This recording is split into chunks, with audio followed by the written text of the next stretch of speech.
welcome you all again in today's session of implantable drug delivery system. In today's session, we will continue to discuss about the approaches to design the implantable drug delivery system. So today we will discuss the controlled drug delivery by the feedback regulated process. The release of drug molecule is activated by the triggering system, such as a biochemical substance in the body, through the feedback mechanism. So, in this type of controlled drug delivery system, drug release को triggering system के द्वारा activate किया जाता है, जैसे biochemical substance जो body में है उनके फीडबैक मैकेनिज्म के द्वारा. The rate of drug release is regulated by the concentration of the triggering agent detected by the sensor built in the system. The rate of drug release is regulated by the concentration of triggering agent. तो drug के release को triggering agent की concentration के द्वारा regulate किया जाता है और जिसको डिटेक्ट किया जाता है सेंसर के द्वारा, जो कि सिस्टम में बिल्ट इन रहता है. ठीक है. The rate of drug release is regulated by the concentration of triggering agent detected by the sensor built in the system. These are again two types. First one is the bioerosion regulated drug delivery. Second is the bioresponsive drug delivery. Bioerosion or bioresponsive drug delivery system. We can see in this diagram, here is the feedback regulated drug delivery system. यहाँ पे drug reservoir है जिसमें drug है और यहाँ पे rate controlling membrane है और ये बायो केमिकल रिस्पॉन्सिव सेंसर यहाँ पे लगाए गए हैं. तो ये सेंसर बायोकेमिकल कंसंट्रेशन को सेंस करते हैं और सेंस करने के बाद इसके बाद यहाँ से ड्रग के रिलीज को रेगुलेट करते हैं, है ना. तो कितनी कंसंट्रेशन है उस हिसाब से वहाँ पे कंसंट्रेशन, ड्रग की कंसंट्रेशन को रिलीज किया जाता है as per the feedback mechanism.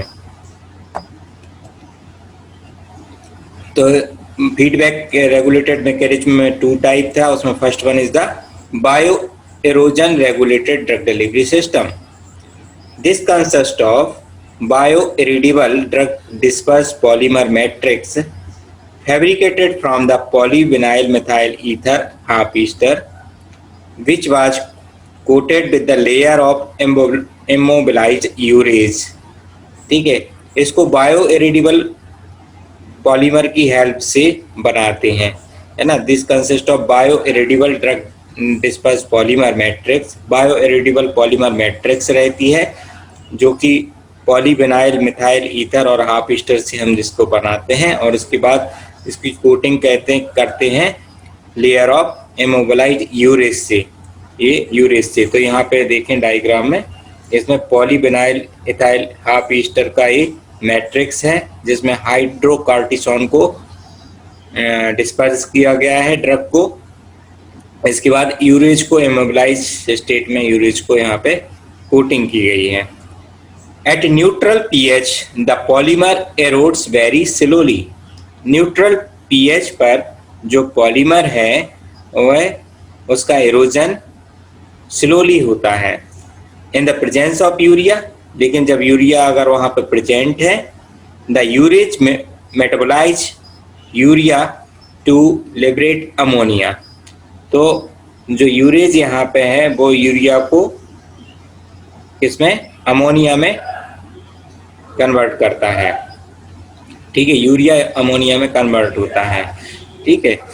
तो this cause rise in pH, जिसके कारण वहाँ पे पीएच बढ़ता है और rapid degradation of the polymer and release of drug, जिससे पॉलीमर का यहाँ पे जो पॉलीमर है वो अल्कलीन पीएच पर उसका एरोजन होता है, डिग्रेडेशन होता है और हाइड्रोकॉर्टिसोन का यहाँ से रिलीज पॉसिबल हो पाता है। तो this is the bio erosion regulated drug delivery system. इसमें सिंपल सा हमने बायो इरोडेबल पॉलीमर लिया है जिसमें हाइड्रोकॉर्टिसोन ड्रग को डिस्पर्स किया है, इसके बाद हार्मोन को डिस्पर्स किया है, इसमें यूरेज इमोबिलाइज किया है ना। न्यूट्रल पीएच पे जो पॉलीमर है वो वेरी स्लोली इरोड होता है, डिग्रेडेशन होता है, लेकिन इन द प्रेजेंस ऑफ यूरिया की प्रेजेंस में यूरेज अमोनिया में कन्वर्ट होता है जिससे पीएच राइज होता है, और पीएच राइज होने के कारण अल्कलाइन पीएच पर पॉलीमर का एरोजन पॉसिबल होता है और यहाँ से हाइड्रोकॉर्टिसोन का रिलीज हो जाता है। Second is the bio responsive drug delivery. The drug reservoir is contained in the device enclosed by the bioresponsive polymeric membrane, whose permeability to the drug molecule is controlled by the concentration of biochemical agent in the tissue.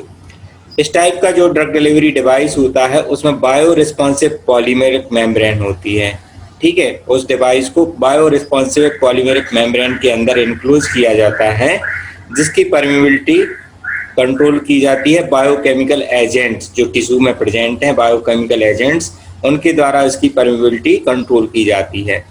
जैसे glucose triggered insulin delivery system, glucose triggered insulin delivery system, glucose की concentration depend करता है, इन पर depend करेगी insulin की delivery कि glucose की concentration ज़्यादा है तो उस हिसाब से इंसुलिन रिलीज होगा। Insulin reservoir is enclosed within the hydrogel membrane containing pendant NR2 group. In the alkaline solution, the pendant NR2 group exists at the neutral state and the membrane is unswollen and thus impermeable to the insulin. Neutral pH पे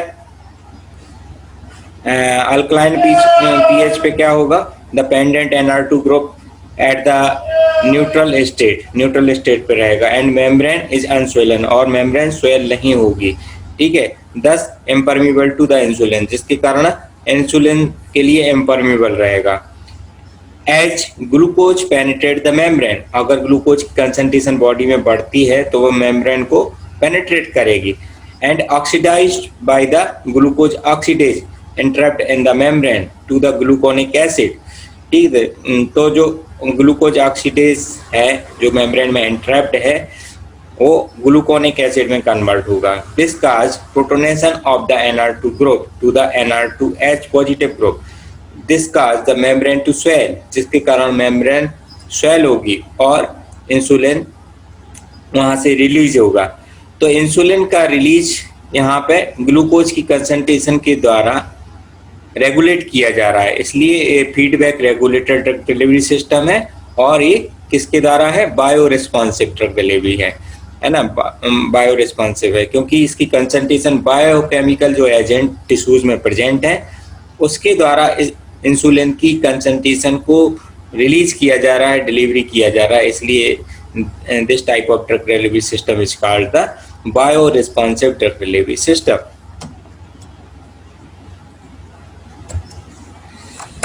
Now move towards the application part of implantable drug delivery system. First is the in the cancer treatment. Cancer treatment में application है इसका, इसके लिए जो commercially available है हमने इसको नाम को डिस्कस किया था, ग्लाइडेल वेफर नाम से इम्प्लांट्स कमर्शियली अवेलेबल है। It deliver Chromostain for the treatment of brain tumor directly at the site of tumor to prevent recurrence of tumors, ठीक है। एक ग्लाइडल वेपर यहाँ पे इम्प्लांट किया जाता है, ठीक है, ब्रेन में है ना, और ब्रेन में इम्प्लांट किया जाता है डायरेक्ट ट्यूमर साइट के वहाँ पे इसको इम्प्लांट कर देते हैं जिसके कारण जो रिकरेंस होता है, बार बार ट्यूमर्स बनते हैं, उसको यहाँ से रोका जा सकता है, प्रिवेंट किया जाता है। तो एक ग्लाइडल वेपर यहाँ पे लगाया गया है। है ना, ये ट्यूमर सेक्शन यहाँ पे दिखाया गया है। तो एक केमोथेरेप्यूटिक एजेंट के द्वारा इसको ट्रीट किया जाता है। तो this is for the cancer treatment और commercially available implants is the Glidel paper that deliver the Kermstein for the treatment of brain tumor or directly at the site of tumor to prevent the recurrence of tumor. Depocytes be cytarabine releasing implantable drug delivery system to treat the acute leukemia. acute ये भी cancer treatment के लिए डेपोसाइट्स नाम से है। One more implant is available in the market, that is Duroz osmotic pump, that is non-biodegradable implantable drug delivery system used to deliver leuprolide acetate in the treatment of prostate cancer. ये तीनों जो हमने discuss किए ये cancer के लिए थे, है ना। फर्स्ट था आपका ग्लाइडेल पेपर, सेकंड डेपोसाइट और थर्ड था ड्यूरोज ऑस्मेटिक पंप। तो ये non biodegradable implantable drug delivery system है। और ये सारे नाम हमने जब क्लासिफिकेशन डिस्कस किया था इम्प्लांट्स का, उसमें ये नाम आए थे। तो इनको एक बार अपन, और अगर किसी पे डिटेल नोट्स भी आता है तो इसका हमने ऑस्मेटिक्स पंप्स जो पढ़े हैं उसका डिटेल इसमें लिख सकते हैं।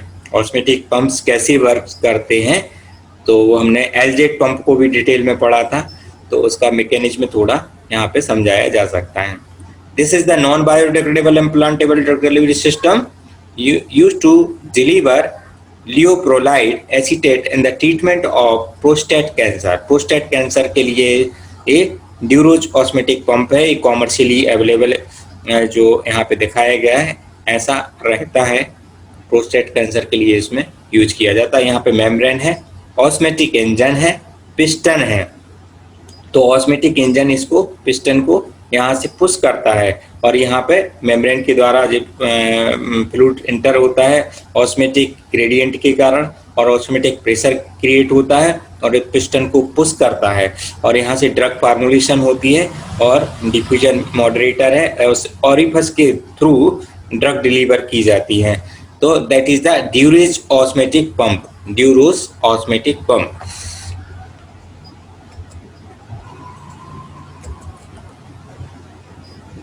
Next application is for the osteoporosis.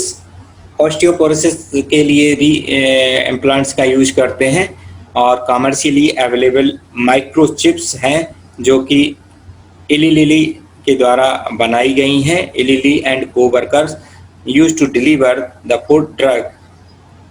Portio drug used to increase the bone density in the patient suffering from the severe osteoporosis.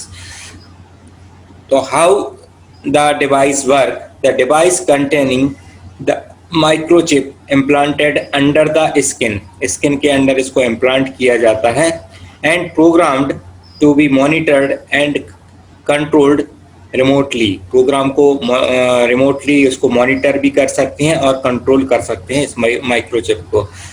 इसमें यहाँ पे ड्रग रिजर्वर है। At time of implant the drug are store in sealed reservoir. Drug को जब implant करते हैं इसको microchip को, तो ड्रग को यहाँ पे स्टोर कर दिया जाता है। When electrical current is applied the membrane ceiling the reservoir melt and release the drug. जब इलेक्ट्रिकल करंट यहाँ पे अप्लाई करेंगे तो वो मेम्ब्रेन वहाँ पे मेल्ट होगी और ड्रग को रिलीज करती है। When the drug reservoir is empty, the next dose can be delivered from the another reservoir. तो जब ये फर्स्ट एम्प्टी हो जाता है तो ये एम्प्टी है तो यहाँ पे हम इसको सेकेंड डोज को इंसर्ट कर सकते हैं। तो that is the microchips that is made by the Lilly and co-worker for the treatment of osteoporosis.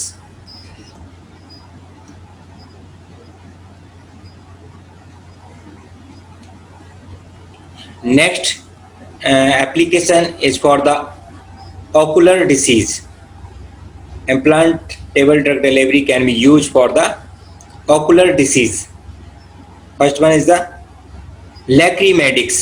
Lacrimedix is also commercially available implants and these are the collagen implants used to treat dry eye syndrome by the partially blocking tear removing canal, and they dissolve within the 7 to 10 days.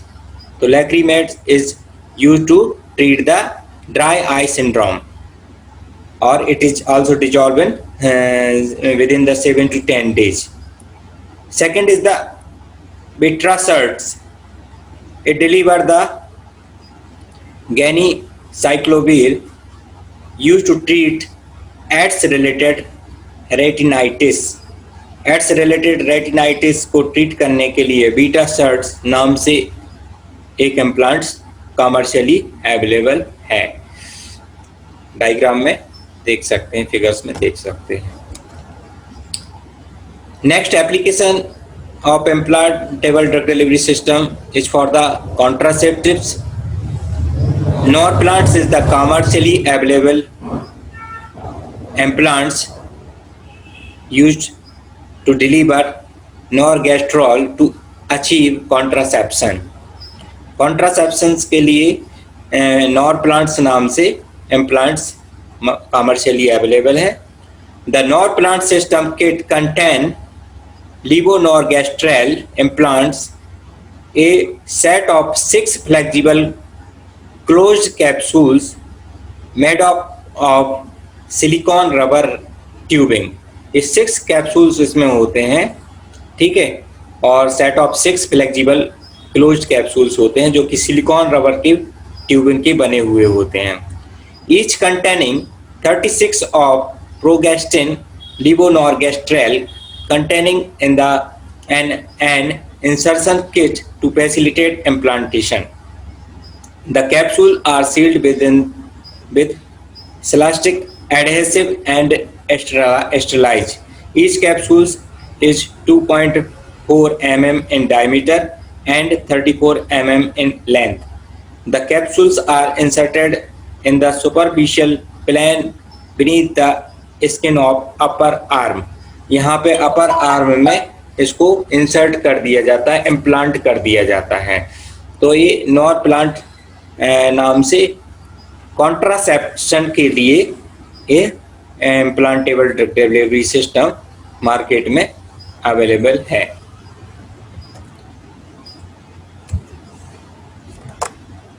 Women's health के लिए भी intrauterine device, intrauterine IUDs device हैं, और intra vaginal rings, IVR rings, और contraceptives भी हैं।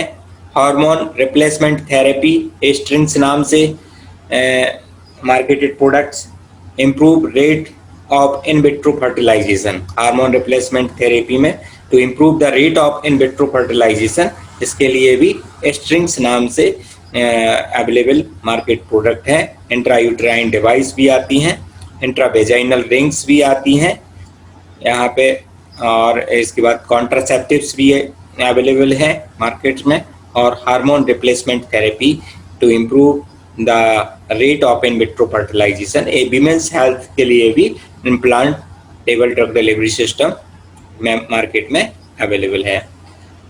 6 application is for the diabetes patient, or sensor available in the market, or Medtronic Enlite or Glycine. These are the sensor available in the market that sends the concentration of the glucose level in the blood. जो glucose level को sense करके हमें बताते हैं कि कितनी glucose की concentration है, और अकॉर्डिंगली इस पर रिसर्च भी चल रही है कि अकॉर्डिंगली उसको इंसुलिन की कंसंट्रेशन को भी डिलीवर कर पाए। तो इस तरीके से जैसा हमने bio responsive drug delivery system में डिस्कस किया था। Next application is for the cardiovascular disease. हम लोग देखते हैं कि जो ड्रग इलूटिंग स्टेंट्स मार्केट में अवेलेबल हैं, स्टेंट्स होते हैं, तो वो कार्डियोवैस्कुलर डिसीज में स्टेंट्स का यूज करते हैं। That is also the implantable drug delivery system. और next application is for the pain management and for the dental application dentals के लिए भी कई सारे इम्प्लांट्स अवेलेबल हैं मार्केट्स में। Immunization, neurology and central neurology, कई सारी सिजोफ्रेनिया, अल्जाइमर्स, डिमेंशिया, इसके लिए भी कई सारी रिसर्च चल रही हैं जिसमें डायरेक्ट ब्रेन में इम्प्लांट्स को इंसर्ट कर सकते हैं, इम्प्लांट्स कर सकते हैं। So these are the various application of implantable drug delivery system. Now, reactions of host to the implants. Host की इम्प्लांट्स के ऊपर क्या रिएक्शंस पॉसिबल हैं? First one is the changes in permeability of polymer to the body fluids. Permeability of polymer to body fluid, permeability change हो सकती है body fluid के according polymers की। Second, environmental stress cracking, environmental stress के साथ cracking भी possible हो सकता है इम्प्लांट्स का। और chemical background of polymeric material, polymeric जो मटेरियल्स यूज किया है वो केमिकली ब्रेकडाउन हो सकता है। और loss of tensile strength in case of hydrophobic polymer, loss of tensile strength in case of hydrophobic polymer. So these are the reaction of host to the implants. Thank you all. Today we have completed implantable drug delivery system also, and in the next lecture we will continue with the new topic. Thank you.